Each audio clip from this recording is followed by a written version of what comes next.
tayo'y di na nagkita.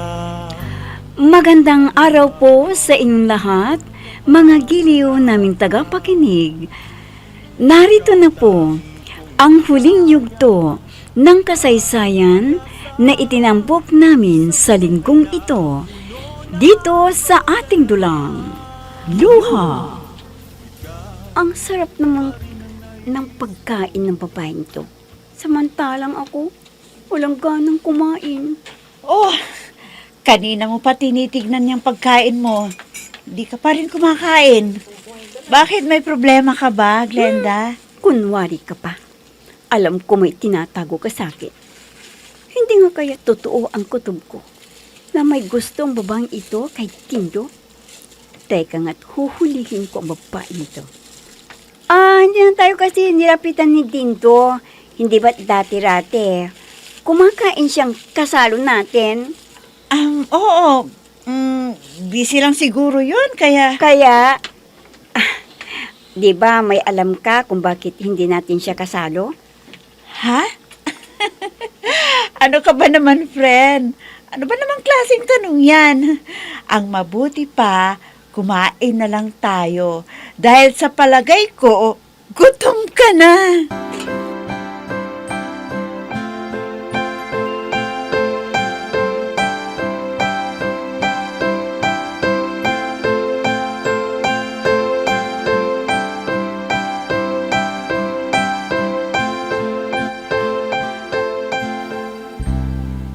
Bakit mo naman sabi yan?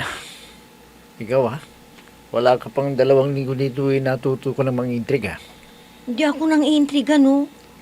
Sinasabi ko lamang ang naobserbahan ko para naman malaman mo kung anong klaseng empleyada ang mga empleyado mo dito. Sinasabi mo lang yan dahil naiinis ka sa kanya dahil sa mga pagpaparinig niya sa'yo. Alam mo, sa totoo lang, proud ako sa'yo. First time ko yatang narinig yan sa'yo, na proud ka sa akin. Isipin mo, naririnig mo mga pamiminta sa'yo pero hindi ka naman kumigi mo. Knowing na mataray ka. Alam mo, kuya, alam ko kung anong laban ang gusto kong pasukin. At kung ang tulad lamang ni Glenda na yun ang papatulan ko, naku, insulto yun sa pagkatao ko, no? Hindi kami match. Kung hindi ko nagkakamali, dialogue na ni Papa. O, di ba? Tama naman si Papa, hindi ba? Piliin mo ang laban na papasukan mo para hindi sayang ang oras mo.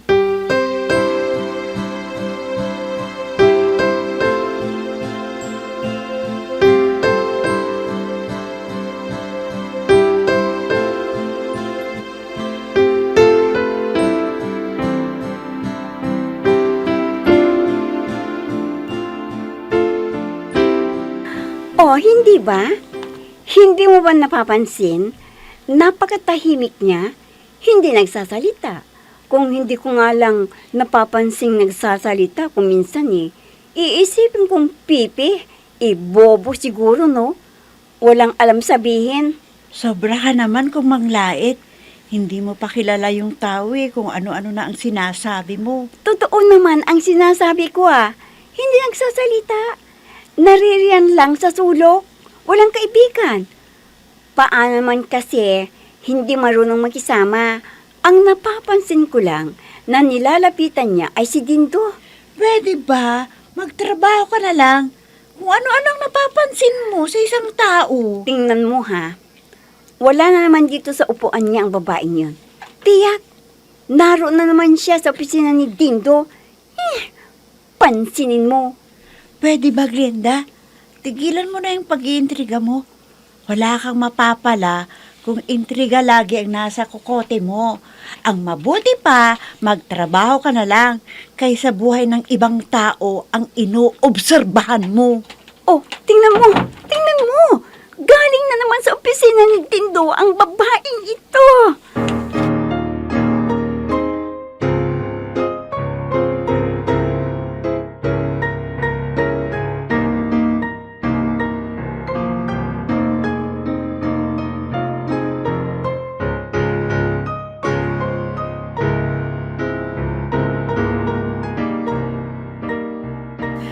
Sweetheart, nagkakamali yata tayo ng lamesang pinuntahan. Ha? Bakit mo naman nasabing nagkakamali tayo? Hindi ba 3 lamang tayo ng kapatid mo na kakain dito? Bakit ang daming pinggan? Kasi, maliban kay Shirley, darating pa sila mama at papa. At iba po kang mga kapatid para ipakilala kita. At makilala mo na rin sila. Ano? Oo, nasabi ko na kina papa at mama tungkol sa ating dalawa. At gusto ko nilang makita ng personal. Ano? At teka, ang mabuti pa, maupo na tayo habang hindi sila. Hi, Kuya. Ate Betty, hello. Oh, andito na pala si Bunso eh. Oh, sina papa at mama. Sina ate, asan pa? Nariyan na sila. Alam mo naman ang driver natin eh. Masyadong mabagal magpatakbo. Naunahan ko pa nga sila eh. Nahuling umalis ng bahay. At nalampasan ko pa sila. Shirley, ikaw ba yan? Teka, ang ibig mong sabihin, nag-motorbike ka na naman. Siyempre naman. Ayoko nga silang kasabay. Mga Sige. matatanda na sila eh. Isusumbong kina ate. Tinawag mo silang matatanda na. Totoo naman eh, di ba? Ilang taon lamang ba ako? O di ba, 18 lang. Ikaw, 25 na. Sina ate, 30, 32, at 34. Isama mo pa sina papa at mama. Naku, hindi ako makarelate sa mga pinagkukwentuhan nila, no? At madalas ko pang naririnig, mga problema. Ayoko nga. Shirley, ikaw nga ba yan? Ate Betty, oo naman. Asyado ka yatang nagagandahan sa akin at hindi mo ako nakilala. Kasi ang kilala kong Shirley, taong hindi nagsasalita. Tapos ang Shirley na kaharap ko ngayon, napakadaldal. Ay nako, huwag mo akong tanungin tungkol dyan, no? Kundi ang boyfriend mo ang tanungin mo. Dahil siyang nag-utos sa akin na mag-behave na mabuti. Dahil hindi niya raw ako sasahuran. Ganon? Hindi, ang totoo niyan kasi, may pinagdaanan lamang ang kapatid ko. Labis siyang nalungkot, pero okay na yata siya ngayon eh. Kasi, bumalik na yung dating siya. Ang supot daldalera naming bunso. Oh, ayun na pala si Mama at Papa. Uy, yung sinabi ko sa'yo ha, mag-bless ka. Pagdagdag puntos mo yan sa kanila ha.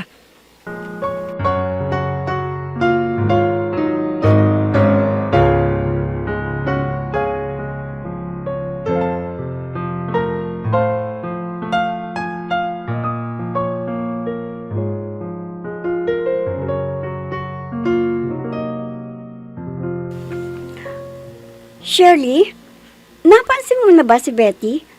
Nasa banyo ba siya? Hindi ko pa napapansing dumating eh.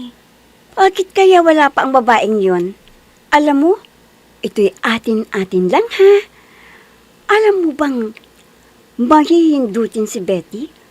Magkababata kami ni Betty, kaya kilalang kilala ko siya. Talagang likas si Betty ang paglalante. Kaya hindi ako magtataka kung isang araw ay mababalitaan nating nobyo na niya si Dindo. Kasi naman, napakalandi ng Betty na yun. Hoy! Nakikinig ka ba? Oo naman. Sinabi mong malandi si Ate Betty, di ba? Kaya ko sinabi sa iyo, layuan mo siya. Huwag mo siyang kausapin kasi pangit ang galing ni Betty. Ha? Ganun ba? Pero, huwag mo nang ipagsabihan ha. Dahil kung kukumprontahin ako ni Betty, hindi ko kailanman aaminin. Kaya ikaw ang madidiin na gumagaw ng chismis, hindi ako. Oo naman. Siya nga pala. Alam mo, may bagong chismis din akong naririnig. At yun ang sasabihin ko sa'yo. At kahit na sabihin mo pa, hindi ako matatakot. Kasi, totoo ang ichichismis ko sa'yo. Ano yun? Na sina Sir Dindo at Ate Betty ay magnobyo at magnobya na. Ano? Ang walang siyang Betty na yun? Kunwari pa, Sir Dindo pa, at pamismis Betty pa. Yun pala, may milagro na silang tinatago. Magkikita ng dalawang yun. Magkikita nilang dalawa.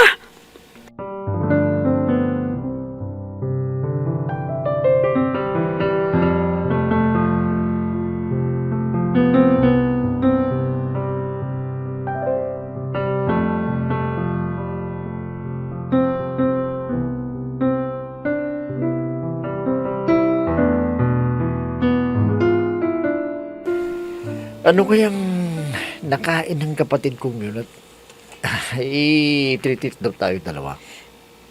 Bakit nga kaya, no? Kuya Dindo, Ate Betty, nandito ako. Oh, ay na pala si Shirley ha? Sa may dulo. Halika na doon. Kinakabahan ako din, do. Ngayon ka pa pagkakabahan alam na naman ng buong pamilya ko ang tungkol sa'yo. At lahat sila butong-buto sa'yo. Ha? Hindi naman ako nagkamali. Sigurado ka bang gusto ako ng pamilya mo? Hindi kaya sinasabing lamang yun sa'yo para hindi ka magtampo? Alam mo, sa pamilya namin walang problema Kahit sino pa ang mapapangsawa namin. Basta, mahal kami. At mahal din namin. At kung meron mang nakakabahala, ayun na si Papa.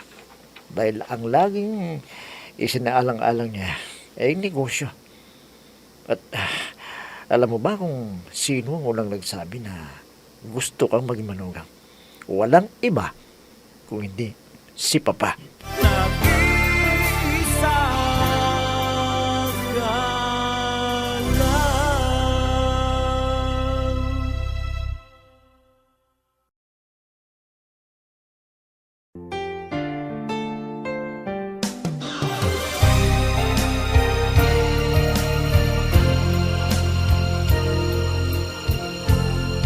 Magmula nang tayo'y di na nakita, nadama ko ang Ano? Ipinagtapat mo na kay Glenda ang tungkol sa aming dalawa ng Ate Shirley mo? Oo, para mapahiya ang Glenda na yun. At lalo na, para mainis. Dahil inis na ako sa kanya Bakit? Ano bang sabi sa'yo ni Glenda? Tawang-tawa nga ako dahil namutla siya. Hindi ka agad nakapagsalita. Naku, ano kayang sasabihin sa akin ni Glenda? Ay nako, huwag mo lang isipin yan kung anong sasabihin ni Glenda. Kahit pa i-chismis niya sa buong opisina, di mabuti. Para masiguro ko na wala lang manliligaw sa'yo at hindi ka na rin magsiselos. Kahit kani-kanino.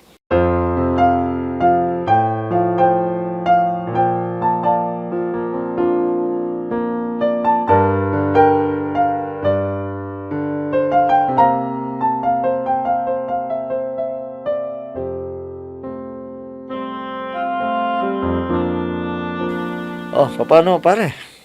Ikaw nang bahala at kung meron kang hindi alam, tanungan mo lang si Betty, yung trusted employee ko sa opisina ito, ha? Mga kasama, naririto na ba ang lahat? Oo, kumpleto na kami, sir. Yaman din lamang na naririto ng lahat. Kinagagalak kong ipakilala sa inyong lahat si Alfred de los Santos, ang magiging manager dito na siyang mangangasiwa sa mga bagay-bagay dito, ha? Ikinagagalak ko kayong makilala lahat. At sana magkaroon tayo ng magandang samahan.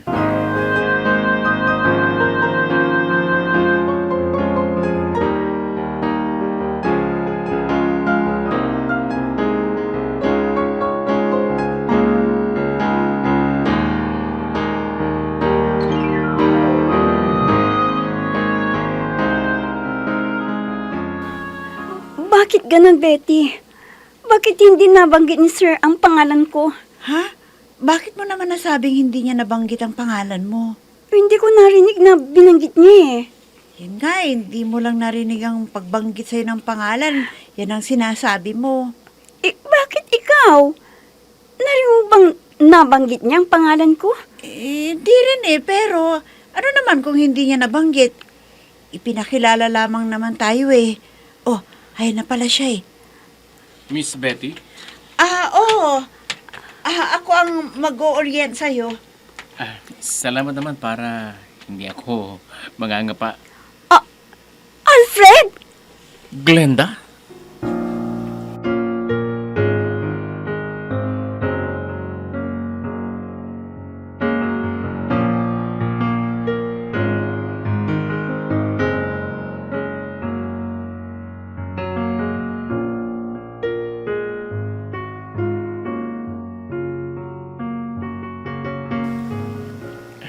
Dito rin pala kayo nagtatrabaho?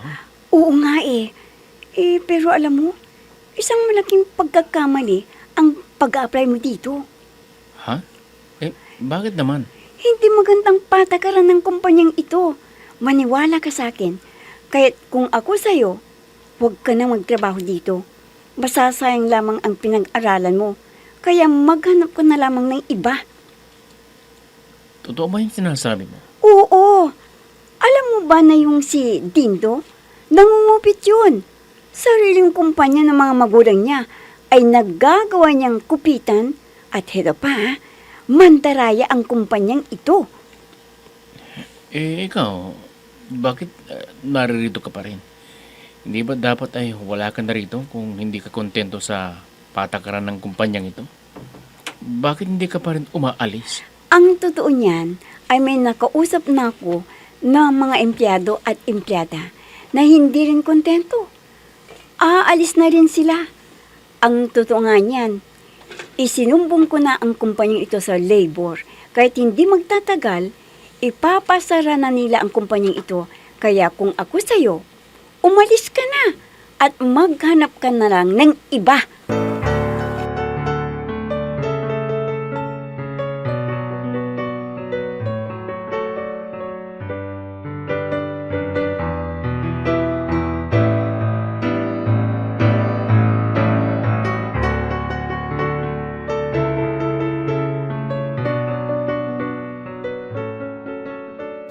Ano?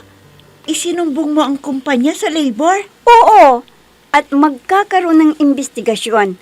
Kaya mas mabuti pang umalis ka na para hanggat maaga ay makakahanap ka pa ng ibang trabaho. Ikaw, kailan ka aalis sa kumpanya? Aalis din ako, pero hindi pa ngayon. Kasi wala pa akong ililipatang trabaho eh. Alam mo naman, high school graduate lang ako at mahirapan akong maghanap ng trabaho. Pero ikaw na may tinapos ay madali kang makahanap ng trabaho. Kaya umalis ka na sa kumpanyang ito.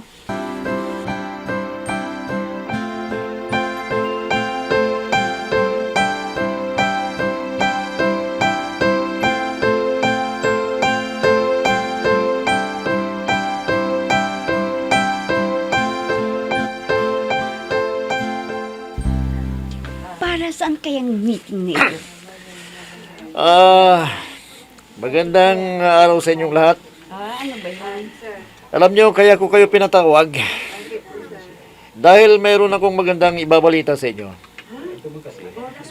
Magandang pasok ng kita ng kumpanya at dahil kabahagi kayo sa tagumpay ng kumpanyang ito, bilang pasasalamat ay itataas ng management ang inyong mga sahod at mapopromote ang dapat na mapromote.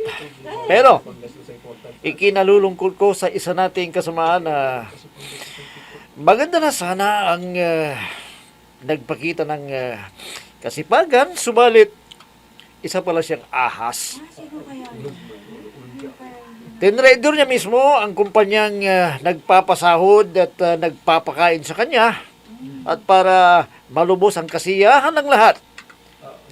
Tinatawagan ko ang trader sa kumpanyang ito. Walang iba kundi si Glenda de los Santos. Ay, Kung may nalalabi ka pang kahiyan, Glenda de los Santos, lisanin mo na ang lugar na ito at dahil isinusuka ka na kumpanyang ito na hindi lamang ang mga tao ang sinisiraan mo, kundi maging ang mismong pinagkukunan mo ng kabuhayan mo ay sinisiraan mo. Bakit mo yun ginawa, Glenda? Sinayang mo ang pagkakataon. Alam mo ba, gagawin ka na sanang permanente ni Dindo sa trabaho. Pero anong ginawa mo? Hindi!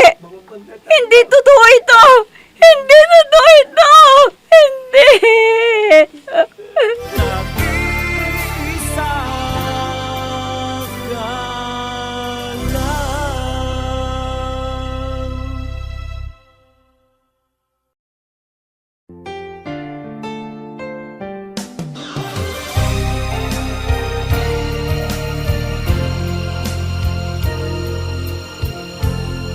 Magmula nang tayo'y dinan. Ang inggit at paninirang puri ay sumasalamin sa tunay na kalagayan ng puso ng mga taong nagtataglay nito.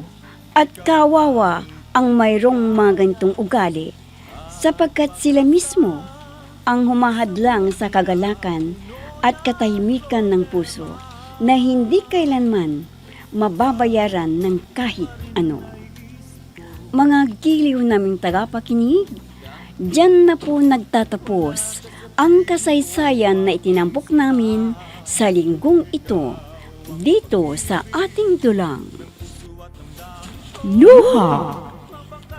Mga nagbibigay buhay sa ating dula ay sina Mayra Abrehal Narnola, Susan Madikdeng, Robert De Guzman, Jun Cabato, Emma Dalope, Andrea Solar, Ami Diaz, Jonathan Bravo, at si Oscar Ora.